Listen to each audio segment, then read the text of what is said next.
ಹೆಲ್ದಿಯಾದ ರಾಗಿ juice ಯಾವ ರೀತಿ ಮಾಡುವುದಂತ ನೋಡೋಣ. ಸಿಂಪ್ಲಿ ಒಂದು 3 ನಿಮಿಷದ ಒಳಗಡೆ ಮಾಡುವಂಥದ್ದು ರಾಗಿ ಜ್ಯೂಸನ್ನ ಹೇಗೆ ಮಾಡುವುದಂತ ನೋಡೋಣ ಬನ್ನಿ. ನೋಡಿ, ಇದರಲ್ಲಿ ಸ್ವಲ್ಪ ರಾಗಿನ ನಿನ್ನೆ ರಾತ್ರಿ ನಾನು ನೆನೆಸಾಕಿದ್ದೆ. ಅದನ್ನು ಈಗ ಮಿಕ್ಸಿಗೆ ಹಾಕ್ಕೊಂಡಿದ್ದೀನಿ.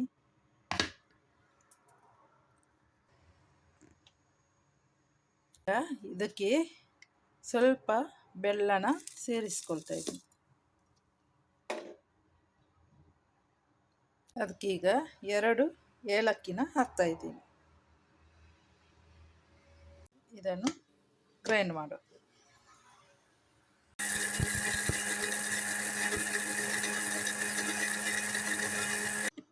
ಈಗ ಗ್ರೈಂಡ್ ಆಗಿದೆ ನೋಡಿ, ಈ ರೀತಿ ಗ್ರೈಂಡ್ ಮಾಡ್ಕೊಂಡು ಇದಕ್ಕೆ ಸ್ವಲ್ಪ ನೀರನ್ನು ಬೆರೆಸೋಣ.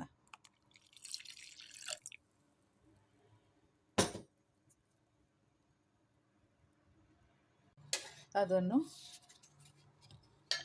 ಇನ್ನೊಂದು ಪಾತ್ರೆಗೆ ಹಾಕೋಣ.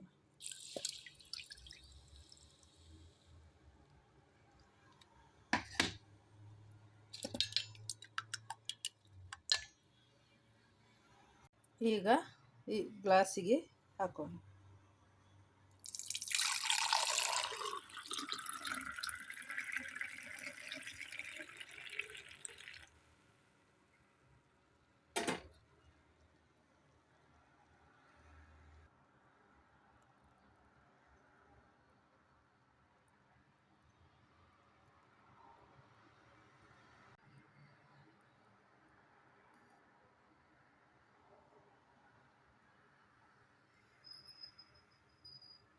ನಾನಂತೂ ಇದನ್ನು ಈಗ ಕುಡಿತಾ ಇದ್ದೀನಿ. ನೀವು ಮನೆಯಲ್ಲಿ ಮಾಡಿ ಹೇಗೆ ಬಂದಿದೆ ಅಂತ ನನಗೂ ತಿಳಿಸಿ.